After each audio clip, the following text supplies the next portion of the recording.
بسم اللہ الرحمن الرحیم۔ السلام علیکم ورحمۃ اللہ وبرکاتہ۔ نبی صلی اللہ علیہ وآلہ وسلم نے فرمایا، جب جمعہ کا دن آتا ہے تو مسجد کے ہر دروازے پر فرشتے کھڑے ہو جاتے ہیں اور سب سے پہلے آنے والے اور پھر اس کے بعد آنے والوں کو نمبر وار لکھتے جاتے ہیں۔ پھر جب امام خطبے کے لیے ممبر پر بیٹھ جاتا ہے تو یہ فرشتے اپنے رجسٹر بند کر لیتے ہیں اور ذکر سننے لگ جاتے ہیں۔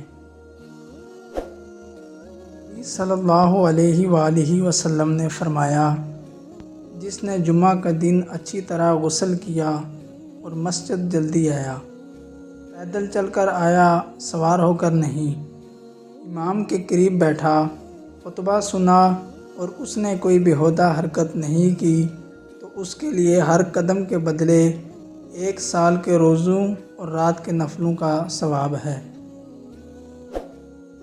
نبی صلی اللہ علیہ وآلہ وسلم سے کسی نے پوچھا کہ یوم جمعہ کا نام جمعہ کیوں رکھا گیا؟ فرمایا، اس لیے کہ اس میں تمہارے والد حضرت آدم علیہ السلام کی مٹی جمع کی گئی، اسی میں بے ہوشی اور اٹھنا ہے اور اسی میں پکڑ ہے، اور اس کی آخری 3 گھڑیوں میں ایسی گھڑی ہیں جو اس میں اللہ سے دعا مانگے اس کی دعا ضرور قبول ہوگی۔ اللہ پاک مجھے اور آپ سب کو عمل کی توفیق نصیب فرمائے، آمین۔